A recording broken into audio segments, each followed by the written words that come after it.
with a heart finger, just do this, and say to that person, God loves you. God bless you.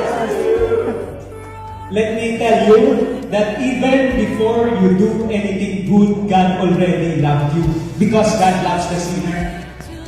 So, God loves us then because He created us. First of all, God does not need to create us. Do you know why? Because God without man is still God. God without man, God is still love even without man. But God created us so that He could love us.